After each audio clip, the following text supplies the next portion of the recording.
and welcome to the video for the Trinity Grade 3 song Allegretto by Carcassi from the 2016 to 2019 series.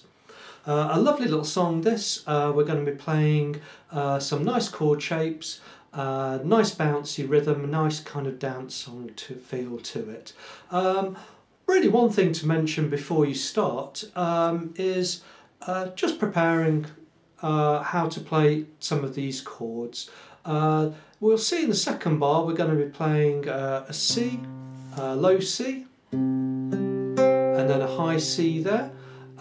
So a good technique to do is rather than try to attempt those in the first instance before you play the song, maybe just like get used to putting fingers 1 and 3 on the 2 C's like that, so that you actually can just get your hand from out of the guitar area and then place them on. It's quite handy to do so. The next chord you'll be playing is a G major with the 7th, the F natural on top there. So again, just get used to putting fingers 1 on the G and the F there, and just try to move those 2 fingers between those 2 chords before you start. Just that kind of little exercise will help you and prepare getting some dexterity into the fingers before you start. If you struggle to start with, of course, I think the most important note to play first, put the first finger down, would be finger 3, because that's your first bass note, that first note that's being played, and then you can prepare finger 1 to get to stretch over. The idea is to keep the bass notes ringing. Try not to lift them so we get this. And you just lose the bass note sound, which is not what we want. So a little bit of preparing at that point, getting the fingers to play 2 notes at a time by just moving your left hand. You don't have to use your right hand, will help you tremendously. So starting off, we've got the key signature of C major, no sharps or flats. So if there are any sharps or flats appear, there'll be accidentals within the song. Let's look at the first part. So we go 1, 2, and 1 and 2 and.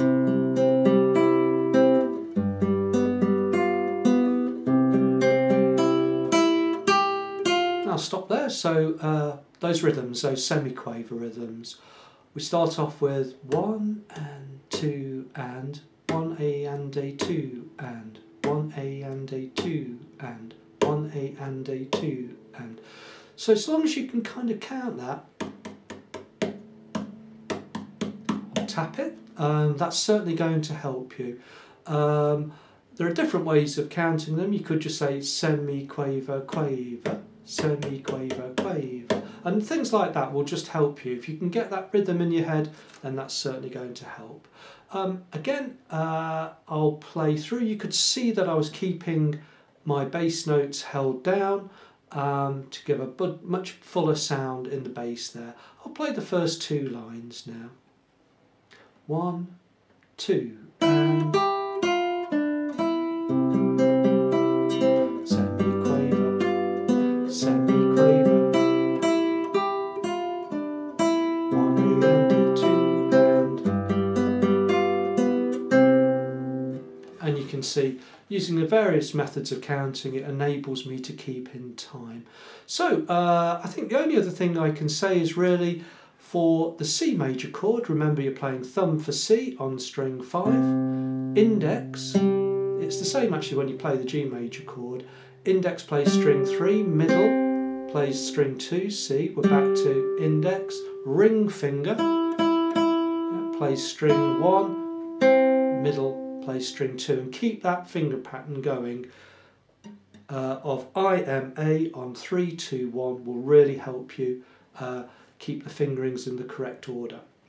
That takes us to the second section, P piano. I'm going to prepare a finger 3 on a fret 3 of string 4 for the F.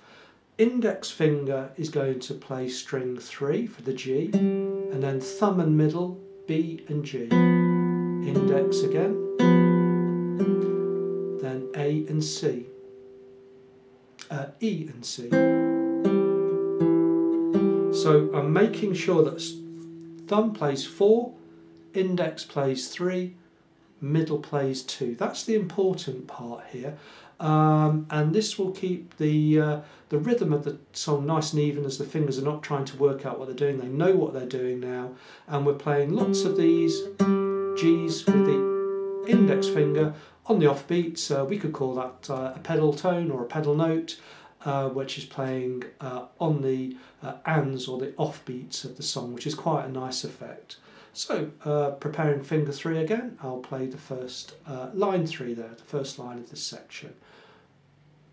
1, 2, and 1, and 2, and 1, and 2, and fingers 2 and 4 I'm using now for the B and the D, low B, fret 2, string 5, 1 and 2, and I'm using middle for string 2, index for string 3 of course. I could change here. I think I'll change to ring finger for this first string, low C of course. Okay, so that's just keeping my hand in a nice steady pattern there on the right hand. Then C and F sharp, D bass again. Now the music looks a bit confusing, but the G and the B, the high G and the B are played together.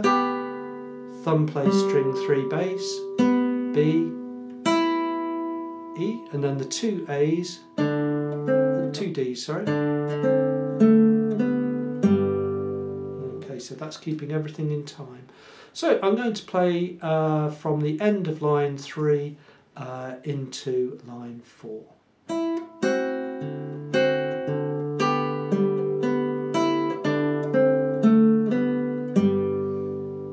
And then we start the pattern again, which was exactly the same as lines 1 and 2.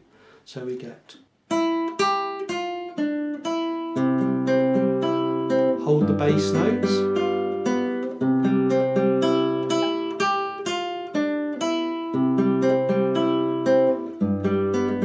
pop over it, slow down, and the 2 C's at the end.